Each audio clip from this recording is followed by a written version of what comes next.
Hi everybody, welcome to my presentation. This is Georgia Code 20-2-281, Assessment of Effectiveness of Educational Programs. This code came about the Quality Basic Education Act of 1985. The reason the Quality Basic Education Act came into effect was that different counties within the state were suffering inability to raise funds. Some suburban counties had lots of money, whereas the rural and urban counties did not have enough money. Legislators from the suburban counties also had accountability issues in that they wanted more accountability for the way state funds were being spent.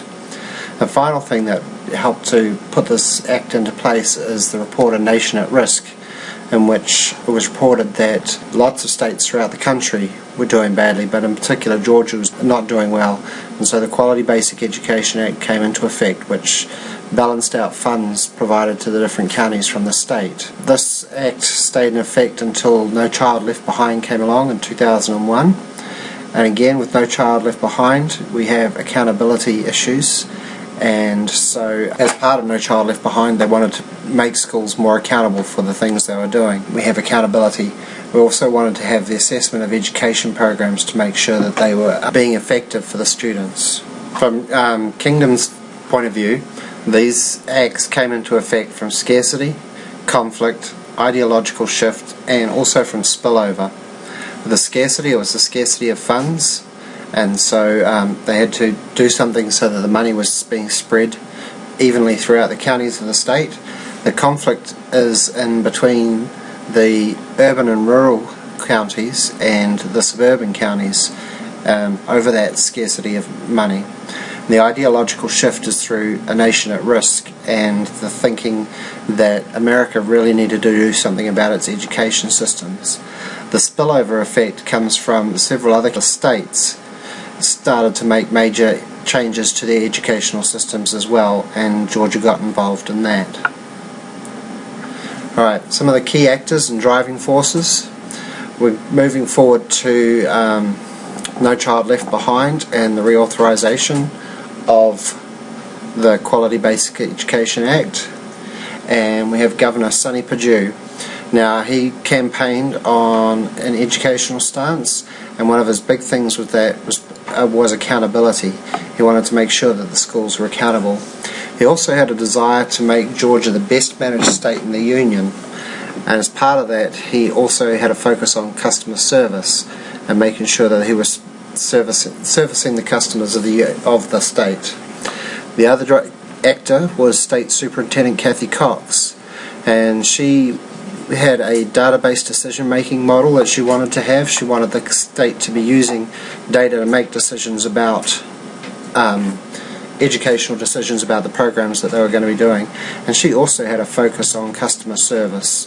So together the two of them had very similar stances, and both of them were voted into office at the time just before this act came into, and this Georgia Code came into effect. Now, some other driving forces. You had A Nation at Risk. It had concluded that America was failing its students, and so there needed to be major changes made to education. There's also a belief in accountability and how we needed to make our educational system accountable to the students, to the teachers, to the people who are providing money, that they are providing a good education for our students. One other driving force may possibly have been the report by US Secretary of Education Ron Page, in which he prepared a report on the states and the number of schools that were in needs improvement, and Georgia came in as fourth worst. And I imagine that for Governor Perdue and wanting to have Georgia be the best managed state in the Union, to have us coming in fourth worst would not be part of his agenda. Right, so some of the intended consequences. The stated ones is to improve the quality of education for all Georgia students and for the identification of students' strengths and weaknesses.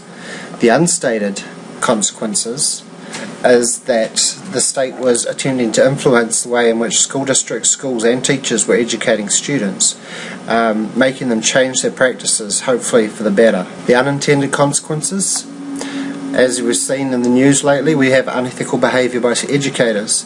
In particular, Atlanta Public Schools has been in the news.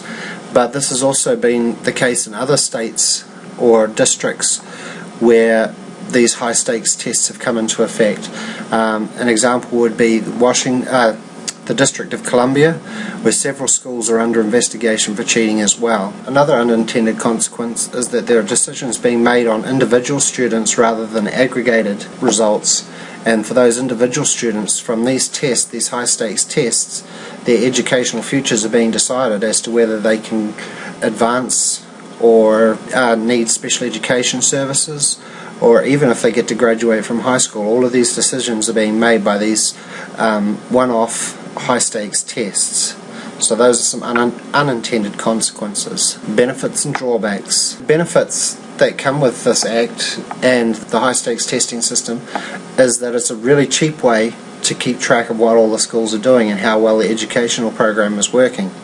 It provides a great deal of accountability because the schools need to make sure that they're preparing their students to be able to pass these tests through the standards.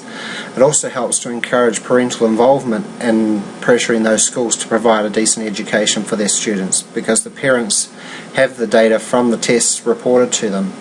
The tests also offer an opportunity to collect data for program evaluation, because programs that we put into schools, in theory, are helping our schools to become better at what our students to become better at what they do, and so these tests offer an opportunity to evaluate how those programs are doing.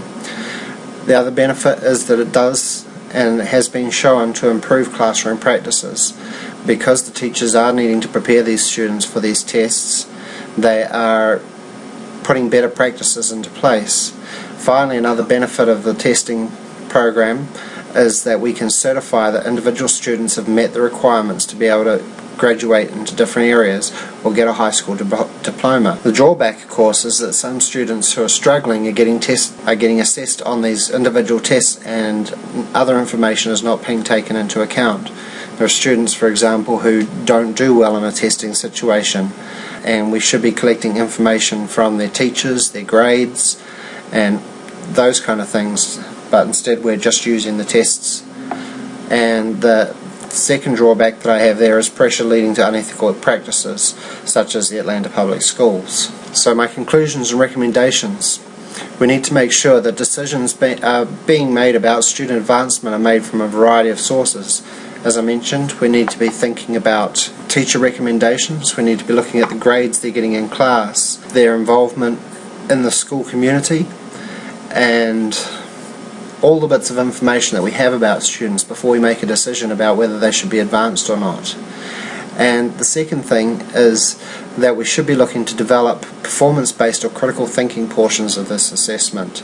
That would be things like short answer questions rather than multiple choice, or giving them scenarios and looking at how the students respond to those scenarios to assess whether they can think critically about the problem that they're facing in that scenario.